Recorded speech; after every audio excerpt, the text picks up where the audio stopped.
한 아버지가 이제 잠드실 때가 되어서 아들에게 유언처럼 하나의 부탁을 하는 이야기 잠깐 먼저 들려드리길 원합니다.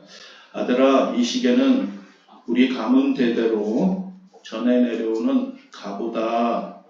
이제 내가 물려주려고 하는데 이거 물려주기 전에 하나 부탁이 있는데 내 말대로 좀 해주면 좋겠다라고 그렇게 하였습니다.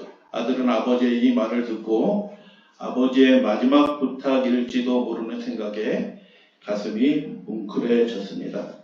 아버지가 이렇게 부탁했습니다. 아들아, 먼저 시내에 있는 보석성에 가서 이 시계가 얼마짜리나 되는지 가치를 한번 확인하면 좋겠다 라고 그렇게 부탁의 말을 했죠. 그래서 아들은 그 아버지가 물려주시겠다라고 얘기하는 그 가보라고 얘기하는 그 시계를 가지고 보석상을 향해서 갔습니다. 마음의 기대를 갖고 과연 이게 얼마 정도 될까라고 기대하면서 갔는데 돌아오는 그의 얼굴은 실망감이 가득했습니다. 왜냐하면 그 보석상에는 이 시계는 너무 오래됐어요. 15만 원 정도 하겠네요 라고 하는 그 소리를 듣고 대대로 물려 내려온 가보라고 얘기하는데 15만 원밖에 안 되네 라는 소리를 듣고 실망하면서 돌아왔습니다. 그때 아버지는 그 답변을 듣고 실망한 아들의 얼굴을 보면서 아들아, 다시 한번 내가 부탁을 좀 해도 될까? 그렇다면 이번에는 전당포에 가서 이 시계가 얼마나 되나 다시 한번 물어보면 좋겠다. 근데 아들은 탐탁지 않은 거죠. 왜냐하면 보석상에서 15만 원이라고 얘기했는데 전당포에 가서 뭐 달라질까 회의적이었지만 연로한 아버지가 마지막으로 하는 부탁이니 하는 수 없이 전당포로 가서 이 대대로 물려 내려온 이 시계가 얼마짜리나 되는지 물어봤습니다. 근데 돌아올 때는 이 아들이 더 맥이 빠져서 실망한 채로 돌아오게 됐죠. 왜냐하면 그 전당포에서는 이 시계가 너무 오래됐고 문제도 많고 그래서 4만 원 드리겠습니다 라고 그렇게 이야기한 거예요. 그래서 아들의 표정은 더욱 어두워졌고 실망한 채로 돌아왔습니다. 아버지 죄송해요. 전당포에서는 고작 4만 원밖에 안 준대요 라고 하면서 풀이 꺾여서 실망한 채로 대답을 했습니다. 그때 아버지가 잠잠고 있더니 아들의 어깨를 이렇게 툭툭 치면서 아들아, 내가 한 번만 더 부탁을 하자. 이 시계를 시내에 있는 박물관으로 가져가서 그 학예사가 이 시계의 가치가 얼만큼 되는지 물어보고 그 가치를 한번 확인해 보면 좋겠다라고 그렇게 했는 것입니다. 보석상에서 전당포에서 이미 실망을 했기 때문에 그러나 아버지의 간곡한 부탁이기 때문에 세 번째로 박물관에 가서 이 시계를 내보냈죠. 아들의 발걸음은 천근만근 무거웠습니다. 근데 돌아올 때는 깜짝 놀라서 아들은 믿기지 않는 듯 돌아오면서 눈을 크게 뜨고 아버지께 이렇게 이야기했습니다. 아버지, 그 학예사가 그러는데요. 이 시계가 아주 귀한 골동품이라고 그러더라고요. 무려 3억 5천만 원이나 한다고 그럽니다. 라고 그렇게 이야기를 했다는 거예요. 여러분, 이 아버지가 그 소리를 들으면서 조용히 미소를 지면서 아들의 어깨를 이렇게 토닥이면서 정말 진심으로 하는 충고를 아들에게 들려주셨습니다. 이 말이에요. 아들아, 지금부터 내 말을 깊이 새겨들어야 한다. 세상은 너를 향해서 온갖 평가의 저울을 들이댈 것이다. 하지만 꼭 기억해야 될 것이 있는데 그 세상의 평가의 저울 위에 내 자신을 억지로 올려놓을 필요는 없다. 이 시계처럼 어떤 사람은 너를 낡고 쓸모없는 골동품처럼 여길 것이고 어떤 사람들은 평범한 물건처럼 너를 그렇게 생각할 거야. 하지만 아들아, 기억해라. 세상 어딘가에는 너의 진정한 가치를 알아보고 너를 특별하고 무한한 가능성을 지닌 존재로 받아들여주는 사람도 분명히 있다는 것을 명심해라. 라고 그렇게 말했다고 합니다. 여러분, 우리의 가치가 어떤 기준에 의해서 어떤 사람의 보기에는 별 볼 일 없는 사람처럼 보이기도 해요. 그러나 어떤 분의 시각에서 보면 우리는 별 볼 일 없는 존재가 아니라 수많이 이렇게 쌓여있는 나뒹구는 벽돌 더미 중에 하나가 아니라 대체할 수 없는 존귀한 가치를 가진 존재라는 것도 한번 생각해 보시는 시간이 되면 좋겠습니다. 우리가 진정으로 올바른 참된 진짜 가치를 확인할 수 있는 것은 어디냐? 하나님 앞에서 우리의 참된 가치가 입증이 되고 증명이 된다라는 것입니다. 이 세상에는 사람의 가치를 라벨링을 해요. 저 사람은 어느 정도의 사람하고 이렇게 딱지를 붙이고 라벨링하는 게 습관이 되어 있는 사회인 것입니다. 영적으로 바벨론 사회예요. 그 사람이 얼만큼 성공했느냐에 따라서, 그 사람이 얼마나 유용한 사람인가에 따라서, 그 사람의 소유가 얼만큼 많으냐에 따라서 사람들을 등급을 나누고 평가를 다르게 하는 것을 보게 되는 것입니다. 그런데 하나님께서는 우리를 그 성과나 유용성이나 우리가 가진 그것으로 평가하지 않으시고 우리 존재 자체를 하나님께서는 대체 불가능한 존귀한 존재로 사람으로 하나님께서 생각하신다라는 것입니다. 여러분, 예수님은 사랑의 하나님이셨어요. 인자가 충만하신 풍부하신 하나님이셨습니다. 그런데 여러분, 예수님이 하신 말씀들을 읽어보면 저분이 저렇게 자비로우신 입에서 이런 말이 나올 수도 있을까라는 싶은 말도 나와요. 마태복음 18장, 누구든지 나를 믿는 이 작은 자 중 하나를 뭐하게 하면? 실족하게 하면 차라리 그 사람이 연자맷돌 아시나요? 이렇게 소가 굴리는 어마어마하게 큰 맷돌이잖아요. 그 연자맷돌을 목에 매달아서 깊은 바다에 던져버리는 것이 나을지도 모르겠다라고 예수님이 그렇게 말씀하셨어요. 여러분, 예수님이 이렇게 무서운 말씀을 하셨어요. 무엇에 대하여? 그 지극히 작은 자 하나를 예수님께서는 소중하게 여기시는 것입니다. 세상 사람들은 그 사람이 무엇을 가졌느냐, 얼만큼 유용하느냐, 그 사람의 학력과 경력이 얼마나 뛰어나느냐에 따라서 그 사람을 평가하지만 우리 주님 예수 그리스도께서는 우리의 존재 자체를 우리가 많이 가졌기 때문에, 무엇을 하였기 때문에 귀하게 보시는 것이 아니라 우리 존재 자체를 대체 불가능한 존귀한 그런 사람으로 우리 주님께서 보신다라는 것을 보게 되는 것입니다. 그래서 시편 49편에 이런 말씀이 있어요.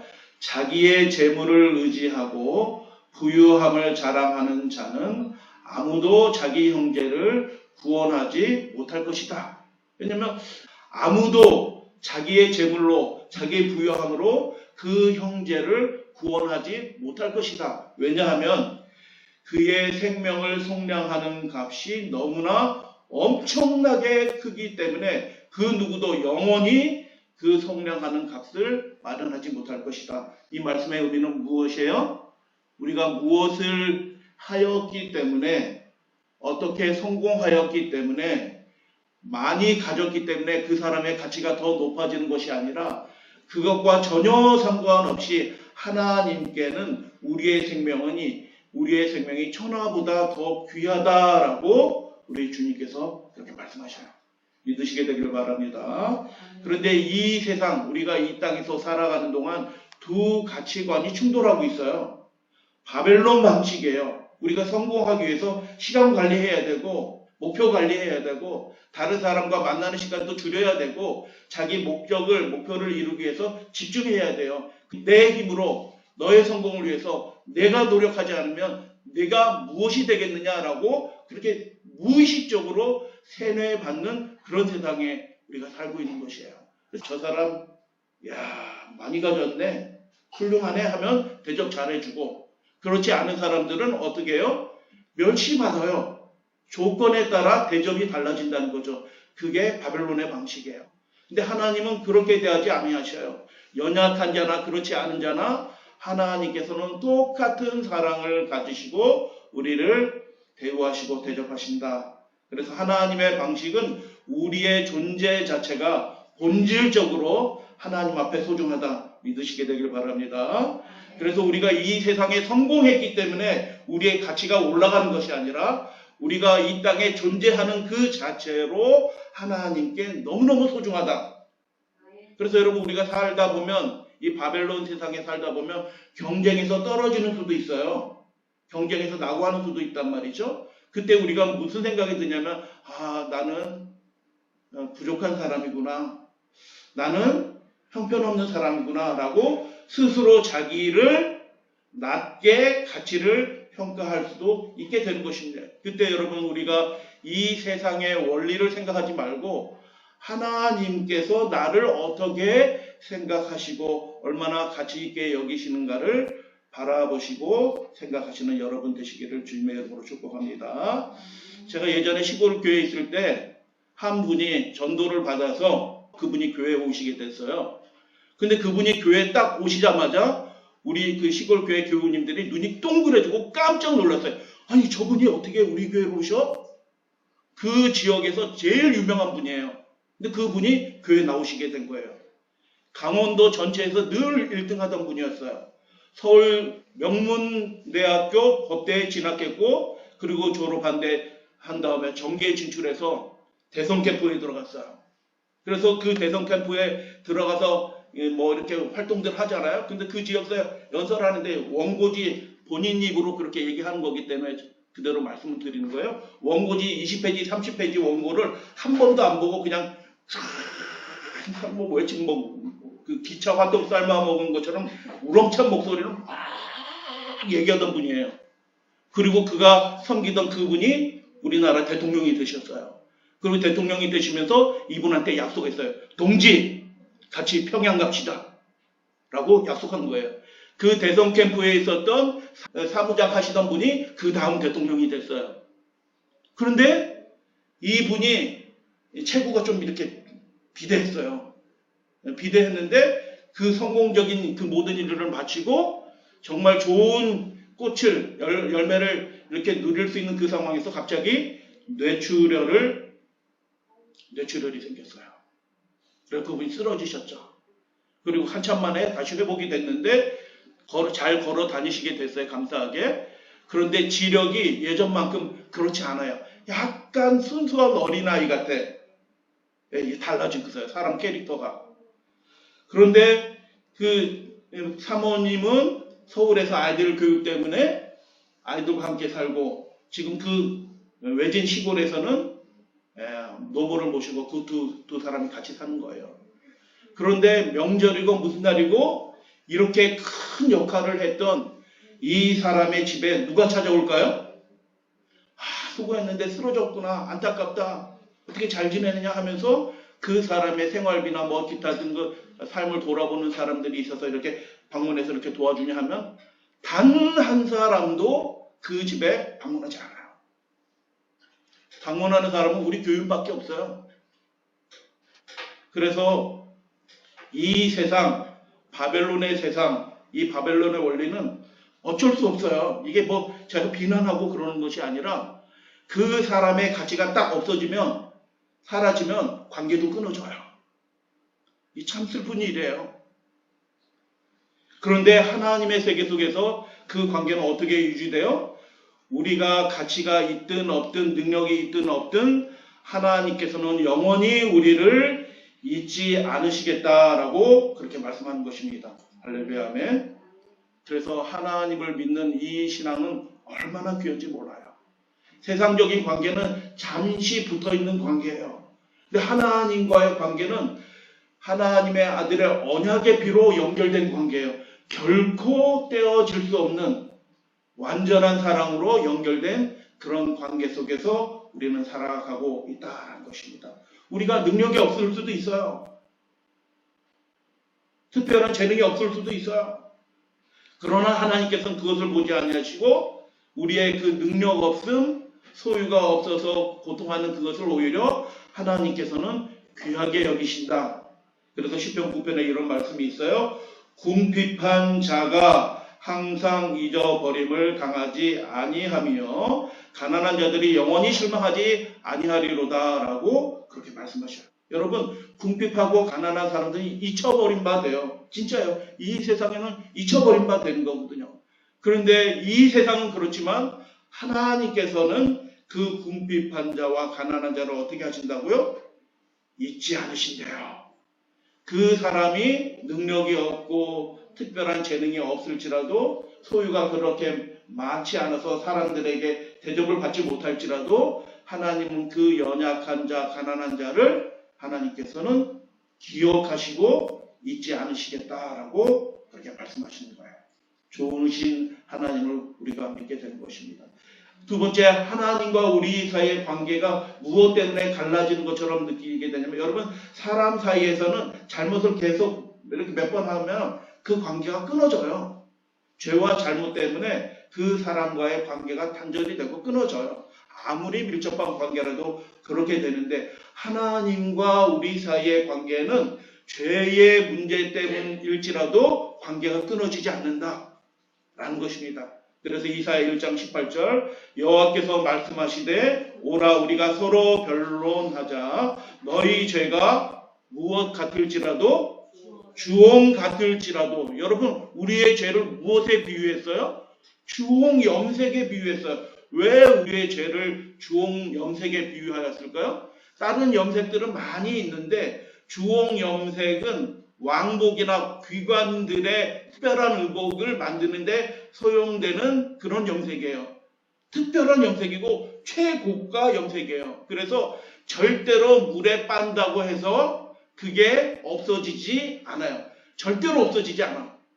다른 일반 염색은 이렇게 해서 뭐 천연 염색하고 풀로 염색하는 것도 빨면 희미해지는데 주홍으로 염색한 이 옷은 절대로 그 색깔이 바뀌지 않아요. 주님께서 말씀하시잖아요. 우리의 죄가 무엇 같을지라도 주홍같이 붉을지라도 어떻게 해요? 눈과 같이 주홍같이 붉은 그 죄를 떠안고 살아가는 그런 죄인이에요. 근데 하나님께 그 죄인인 우리의 가치가 떨어졌다고요? 떨어지지 않았다고요? 전혀 떨어지지 않는다는 거예요. 그 죄보다 그 존재의 가치가 훨씬 하나님 앞에 크다.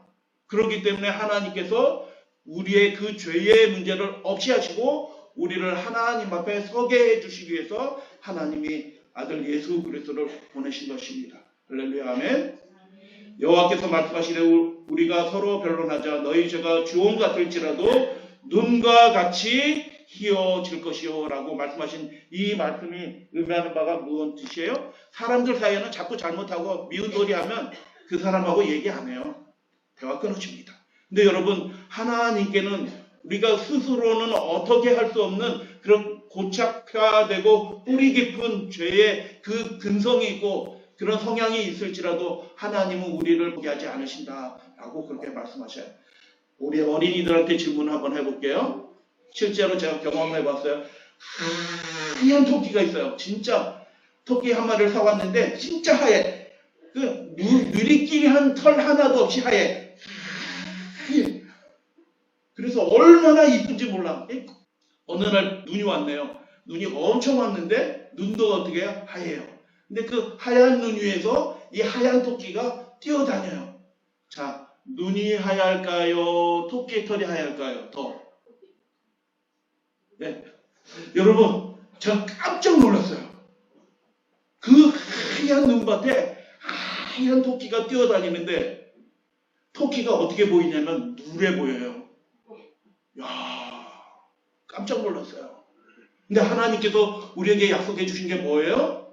너희 죄가 그렇게 아주 뿌리 깊은 죄성에 의해서 스스로를 불행하게 만들고 스스로를 눈물 짓게 만드는 그 뿌리 깊은 죄의 문제를 있는데도 불구하고 야, 너 이제 안 되겠구나 하고 포기하고 관계를 끊어내시는 것이 아니라 하나님이 우리를 영원히 소중하게 여기신 그분이 우리의 문제에 개입하셔서 너의 죄가 주홍 같을지라도 어떻게 될 것이라고요?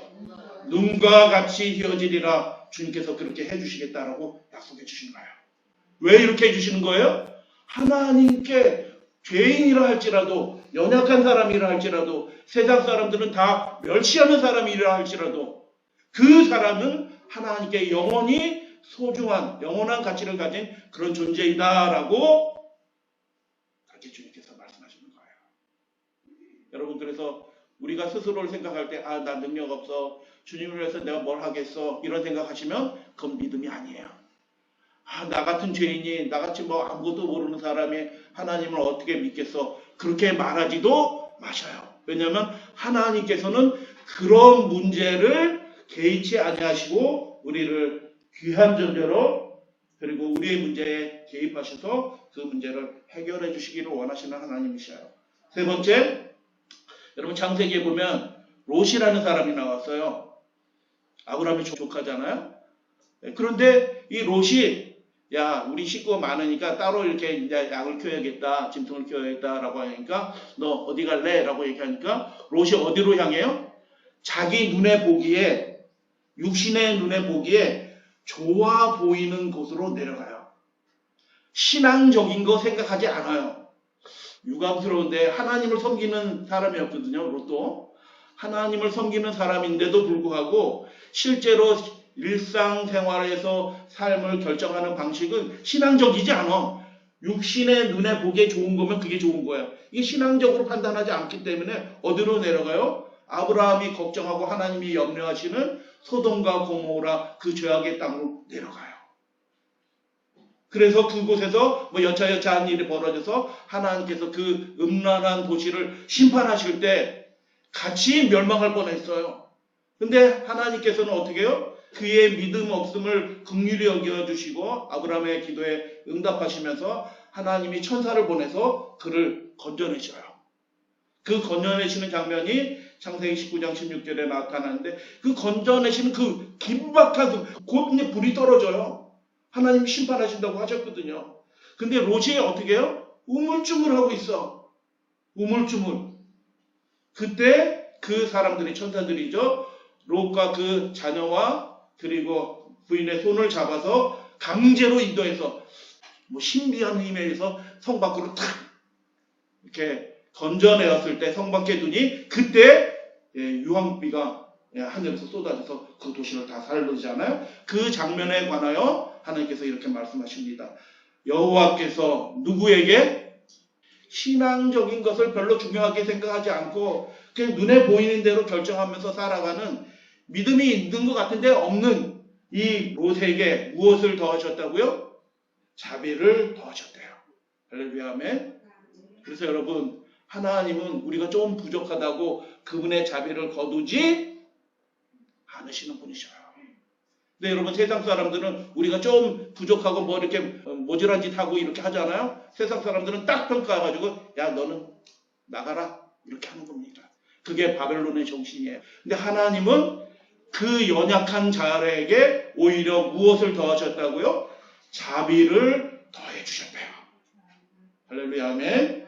그래서 하나님이 어떠한 분이신지 하나님 자신이 스스로 우리들을 평가하시는 그분이 어떤 분이신지 그분 자신이 스스로 이렇게 말씀하셨어요. 출애굽기 34장 여호와로라 여호와로라 무엇하고 자비롭고 은혜롭고 노하기를 더디하고 인자와 진실이 많은 하나님이라 라고 하나님 자신이 그런 분으로 이렇게 선포하셨습니다.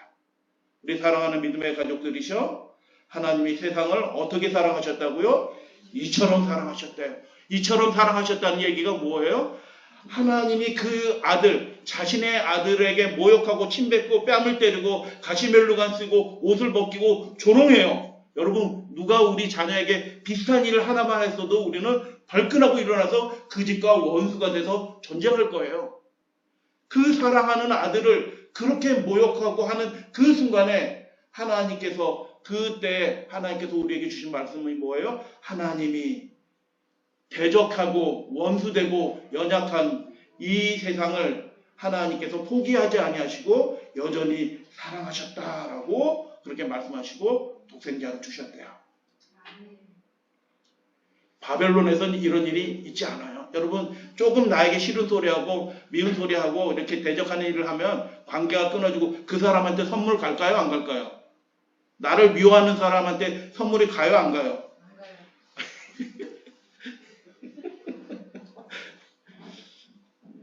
가는 분들은 거룩하신 분들이에요. 성 받으신 분들. 그러나 일반적으로 바벨론 사람들의 생각에 그래 네가 그렇게 했냐? 나도 그렇게 한다라고 해서 그렇게 가는 거예요. 바벨론의 정신이에요. 세상의 정신인 거죠. 그러나 하나님은 어떤 분이셔요?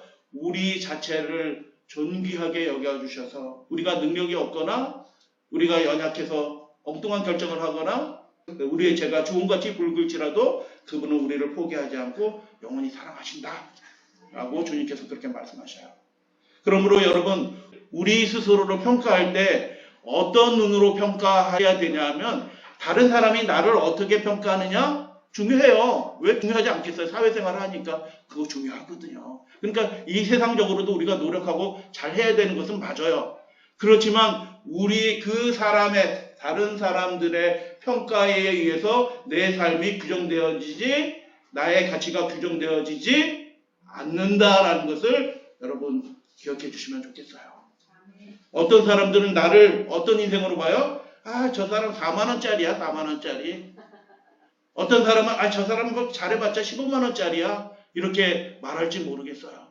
그러나 하나님께서는 우리를 어떻게 여기시냐면 값으로 매길 수 없는 영원한 가치를 가진 그 존재로 하나님께서는 우리를 평가하신다. 그것의 증거가 무엇이에요? 예수 그리스도 그분의 십자가예요. 우리를 구원하시기 위하여 하나님의 아들의 생명의 값이 치러진 것입니다. 그래서 여러분 이 세상에 살면서 다른 사람이 이렇게 말하는 것들이 많아요. 그리고 어떤 것들은 사실이야. 그래서 어떻게 돼요? 의기소침해져. 아, 나는 아무것도 아니구나. 평생 살아왔는데 뭐 나를 인정해주는 사람 아무도 없구나. 아, 나는 정말 가치 없어. 내가 할 줄 아는 건 뭐가 있을까? 이런 생각이 들 때 여러분 우리의 눈을 들어서 예수님의 십자가 하늘에 계신 우리 주님을 바라보시면 우리가 얼마나 하나님께 소중한 존재라는 것을 여러분 다시 한번 깨닫게 될 거예요. 그래서 여러분 우리도 우리 교인들은 어떻게 돼야 돼요? 그 사람이 얼마나 유용하고 가치 있고 능력 있고 효용성이 있느냐에 따라서 대우하는 것이 아니라 여전히 롯처럼 실수하고 잘못 결정을 할 수도 있고 그 사람의 죄가 주홍 같을지라도 야, 저 사람 바뀔 것 같지 않은 사람일 수도 있고 그래서 아주 연약해서 하나님의 나라에서 뭐 할 수 있는 것이 없는 것처럼 보일 수 있지만 하나님의 시각을 가지고 그 연약한 자 한 사람을 대체 불가능한 사람처럼 우리가 사랑하고 섬기면 우리도 하나님의 마음을 품은 그런 사람이 될 줄로 믿어요. 그래서 여러분 우리의 가치를 인정해 주시는 참된 가치를 진짜 가치를 인정해 주시는 분은 하나님밖에 없어요.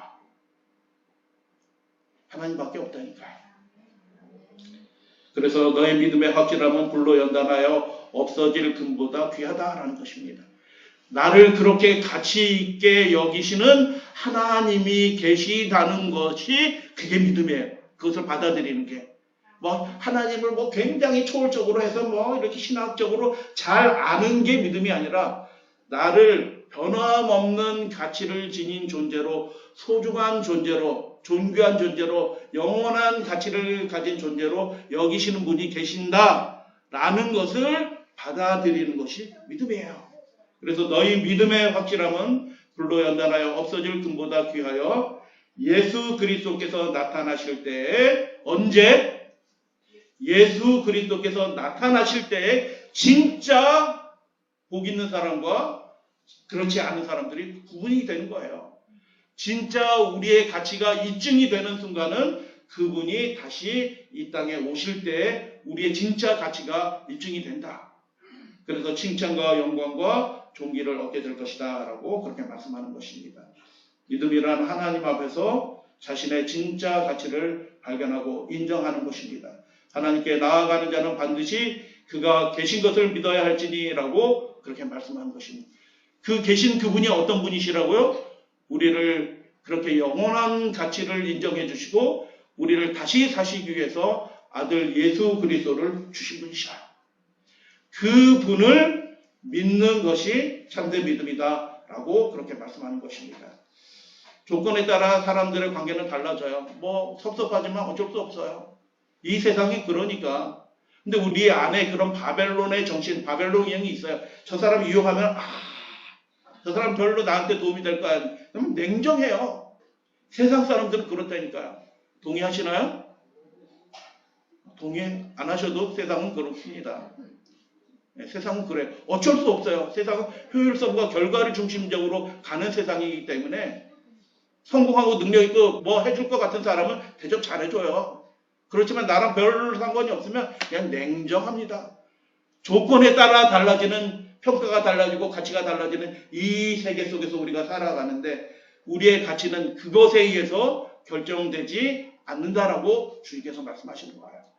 하나님 앞에는 영원한 가치를 가진 존재로 우리는 살아가는 것입니다. 여러분 베드로전서 1장과 5장 처음 장과 마지막 장에 굉장히 중요한 표현이 있어요. 1장에서는 우리가 누구다? 나그네다라고 그렇게 말해요. 5장에서는 그 나그네 된 우리가 어디에 산다고 얘기해요? 너희가 바벨론 안에서 산다라고 그렇게 말하는 것이에요. 여러분 나그네 된 우리가 어디서 산다고요? 바벨론에서 살아. 바벨론은 어떤 사회예요? 그 나그네 된 그 사람의 신앙과 가치, 그 존재의 가치를 인정해주지 않는 곳이에요. 그래서 나그네 된 그들의 삶이 어떻게 해요? 그냥 별로 대단치 않고 멸치받고 또 여러분은 핍박도 받고 어려움도 당해요.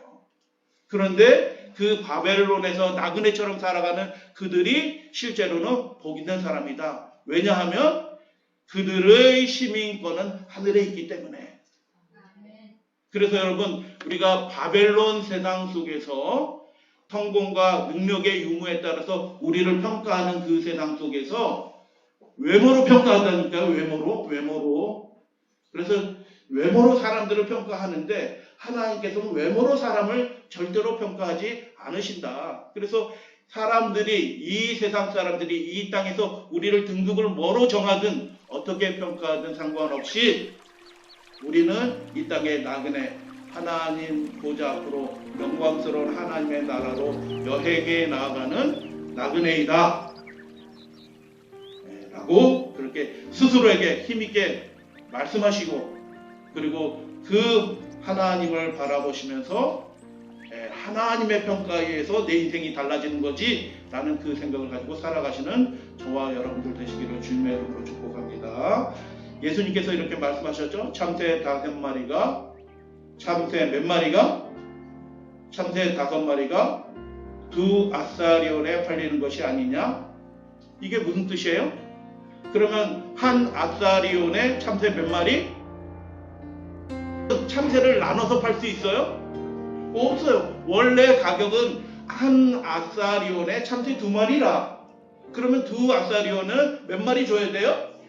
4마리 줘야 되는 거예요. 그런데 이게 하찮은 거라 너무 하찮은 거라서 한 마리 더 가져와 이렇게 주는 거예요. 덤으로 주는 거.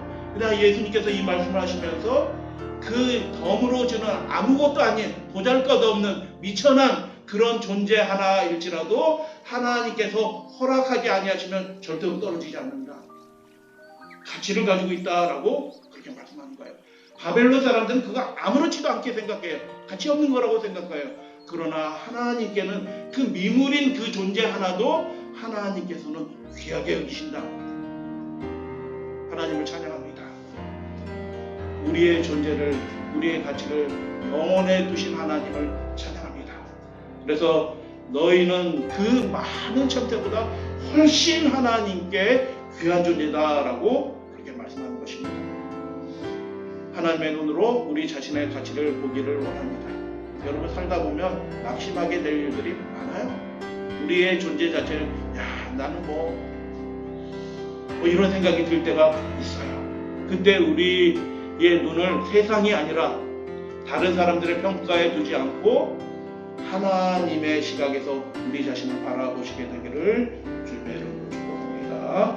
우리는 잠시 있다 없어지는 존재가 아니라 하나님의 궁전에 영원히 간직되어야 될 보물과 같은 존재다라고 예수님께서 우리에게 그렇게 말씀하시는 거예요. 우리의 가치를 영원히 인정하시는 분은 하나님이시니 하나님 앞에서 지금부터 영원까지 하나님을 기뻐하시면서 스스로를 존귀하게 여기시면서 세상의 평가에 휘둘리지 않으면서 하나님 앞에 영원토록 예배하면서 하나님을 기쁘시게 섬기는 믿음의 가족들 되어주시기를 바라면서 오늘 말씀을 마치도록 하겠습니다.